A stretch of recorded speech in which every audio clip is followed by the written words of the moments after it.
L'émission Santé Pulsation vous est présentée par le Centre hospitalier Bienne.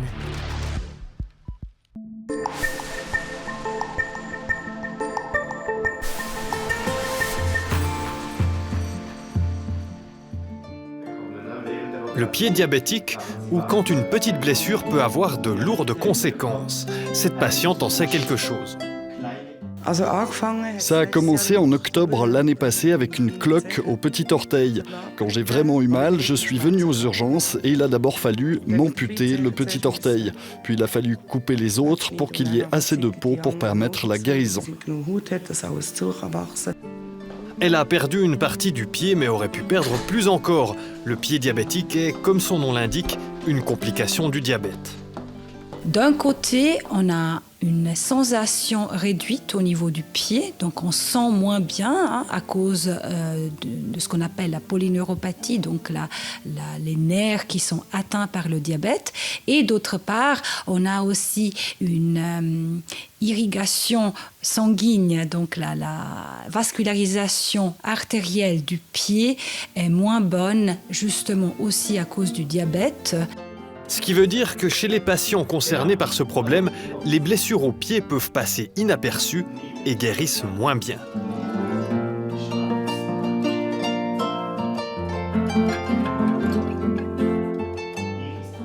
Dans des cas comme celui de cette patiente, le traitement comprend deux phases distinctes essentielles.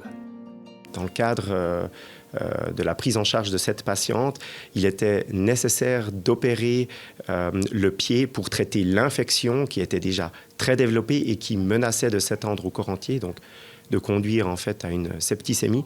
Donc il a convenu de traiter la patiente dans un premier temps au niveau du pied pour traiter l'infection. Et par contre, derrière, il a fallu réouvrir les vaisseaux également très rapidement. Sébastien Vedani, médecin adjoint en chirurgie vasculaire, a participé à l'intervention de revascularisation. Il s'agit d'une intervention complexe avec des risques d'hémorragie importants. Donc on a tendance à dire la vie avant le membre, donc life before limb. Ça c'est important. Donc si c'est une plaie très infectée ou avec des signes d'infection systémique, on doit d'abord amputer.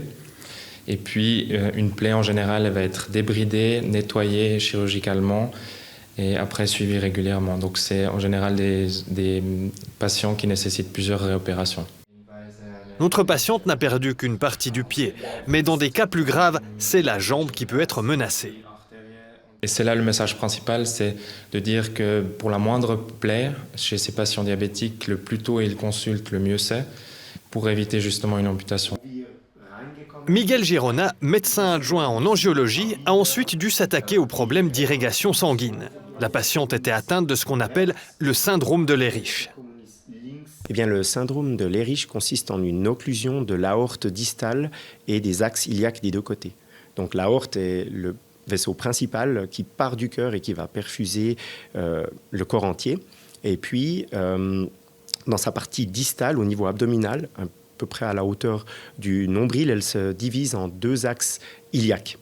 Et donc, le syndrome de Leriche consiste en une occlusion de l'aorte distale et des deux axes iliaques. Pour traiter ce problème, il y a deux possibilités. Dans le cas présent, c'est la technique appelée CERAB qui a été utilisée. Alors, la technique CERAB consiste à une revascularisation de l'aorte distale et des axes iliaques des deux côtés de manière endovasculaire. Elle s'oppose à la chirurgie ouverte où finalement on va ouvrir le patient, accéder à l'aorte et à la bifurcation aortique et remplacer ce segment par une prothèse. Alors avec le CERAB, on va réouvrir une zone fermée, donc justement cette zone de l'aorte distale et des axes iliaques des deux côtés, mais de manière endovasculaire, c'est-à-dire en passant à l'intérieur des vaisseaux et donc avec des accès minimal invasifs. Comme souvent, mieux vaut prévenir que guérir. En ce qui concerne les blessures au pied, il y a plusieurs facteurs de risque qui les rendent plus dangereuses. C'est le tabagisme, l'hypertension artérielle et puis l'hypercholestérolémie, d'avoir le cholestérol trop haut. Et clairement, la combinaison de ces facteurs augmente le risque de manière exponentielle. Pour les personnes atteintes de diabète, le soin des pieds est particulièrement important.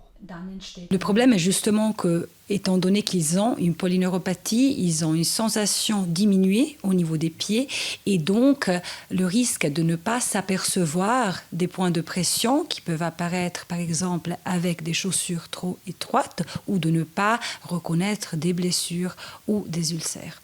Donc il est important de dire aux patients de regarder régulièrement leurs pieds, de faire des bons soins des pieds. Par exemple, après la douche, de mettre de la crème sur les pieds pour que la peau reste hydratée, de laisser sécher complètement les pieds avant de mettre les chaussettes et les chaussures. Aussi, de ne pas marcher pieds nus, parce que c'est là que des blessures peuvent survenir, et d'aller régulièrement faire des soins des pieds chez un podologue, donc un spécialiste des soins des pieds, justement pour que ce soit fait correctement et pour éviter les blessures. Et puis, un investissement peut parfois aider. Acheter des chaussures spéciales, donc des chaussures adaptées aux pieds diabétiques dans les magasins spécialisés, des chaussures qui sont prescrites par le diabétologue ou l'orthopédiste et qui peuvent aussi être adaptées à des déformations qu'on observe souvent chez les patients avec pieds diabétiques. Comme les doigts en marteau par exemple. Et donc, grâce à ces chaussures spéciales, on peut éviter les points de pression et donc la survenue des ulcères. Vous l'aurez compris, il y a quantité de spécialistes impliqués pour traiter le pied diabétique. Une bonne collaboration est essentielle. Eh bien, la collaboration interdisciplinaire entre ces diverses spécialités est particulièrement importante pour la prise en charge au long cours, car en prenant bien en charge le diabète, on diminue les atteintes secondaires du diabète, et en particulier, lorsqu'on parle d'angiologie et de médecine vasculaire, l'atteinte microvasculaire qui est très importante et que l'on ne peut pas traiter directement. Elle réduit aussi le risque d'atteinte des gros vaisseaux. Et donc, elle tend à protéger un petit peu la perfusion des membres et des membres inférieurs lorsqu'on parle de diabète.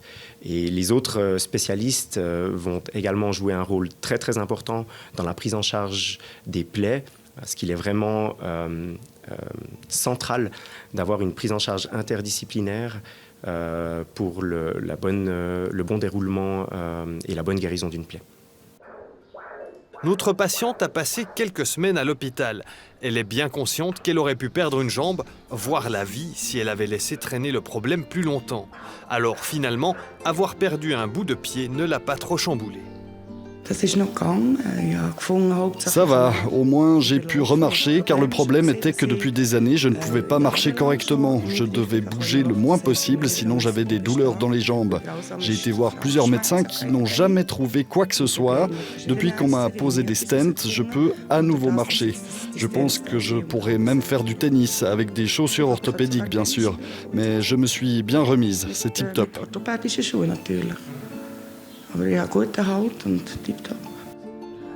L'objectif maintenant, profiter de la vie en prenant soin de soi. J'espère que ça va continuer comme ça. Je vais avoir 58 ans le mois prochain. J'ai encore quelques années devant moi si tout va bien. L'émission Santé Pulsation vous a été présentée par le Centre hospitalier Bienne.